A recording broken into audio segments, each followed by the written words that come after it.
Hi, today we're going to do finger crocheting or finger knitting, and it's very simple. Anybody, any age could do it. This is my non-dominant hand, which means I am right-handed. So I'm going to be, you're holding the yarn in the hand that you don't use to write, and you use your writing hand to do your finger knitting, finger crocheting. So we start off by taking a piece of yarn and kind of pinching it between your thumb and your index finger. So I start by placing the yarn over my index finger. I'm going to go underneath my next finger. And then I'm going to come on top of my ring finger and then underneath my pinky. Then to come back, I wrap around my pinky. I go underneath, I go over, underneath. And now each finger has one loop. We're going to do it again until each finger has two loops. So I'm going to go over, under, over, under. So we're almost there. Wrap around again, over, and under. Then we can just kind of let the string just kind of dangle. So now there are two loops on each of my fingers. Starting with my pinky, I'm going to pull the bottom loop over top of the top loop. I'm going to take the next one on my fourth finger and flip it over the top loop. I'm taking my lower loop and going over top of the top loop, and then finally on my index finger, and that's going to feel a little loose because it's still connected to the yarn. So now I'm left with one loop on every finger. This time the weaving won't take as long because I already have one set of loops on my fingers. So I'm really just doing it one time there. And then I just repeat the step again of pulling the bottom loop over the top loop. And that is all there is to it.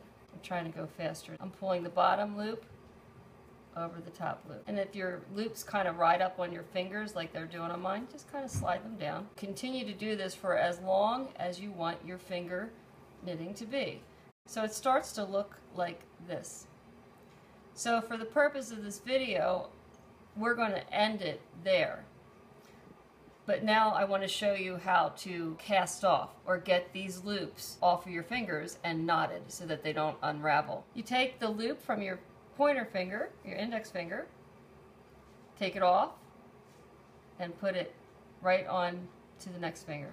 So all I did, again, was I pulled that loop and I put it on the next finger.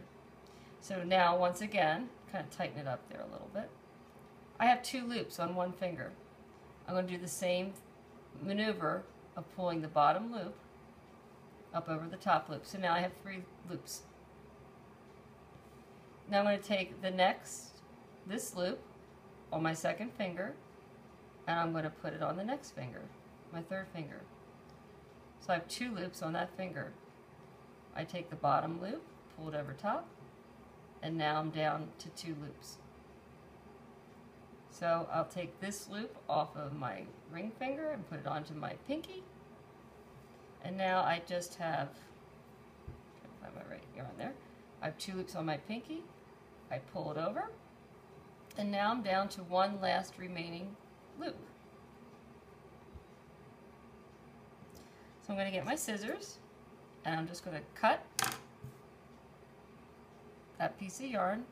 So now I just have this tail. And through my final loop, I'm going to put the tail through the loop, and now I can just pull it. And now it won't unravel.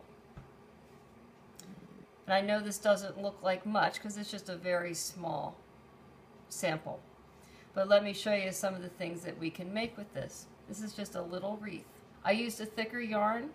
This is like a chunky white yarn. To make this wreath, the finger knitting has to be about 100 inches long. Then I just wrapped it around a styrofoam wreath. And then little embellishment from the dollar store. Because it's styrofoam, there's no gluing. You just pop it right in, and that's it. So it's a nice looking little wreath. I did a larger wreath, and I originally found this on Pinterest. Again, I used a chunky yarn. To make a wreath of this size, your finger knitting needs to be about 250 inches long. And again, I just popped in a little decoration from the dollar store. You can always kind of take out the decoration to change it to whatever season you are in. Another idea to turn this finger knitting, you can turn it into a scarf, and what I did here with this scarf, this is about 80 inches long each strand. I did 3 strands, and then I braided them together just like you would a hair braid, and then I sewed them together, and this makes an infinity scarf, and it was all just through finger knitting. My daughter Tess and I worked on this one together, and we picked Cardinal Foley colors for Cardinal Foley Spirit Wear for a little scarf for a child. This is about 50 or 60 inches long each strand, but you can kind of measure each strand. And then again, these were braided to put together and sewn together to make an infinity scarf. There's a lot that you can do with just this simple little process of finger knitting, and really it can be done by anybody, any age. So have fun, good luck. Thanks for watching.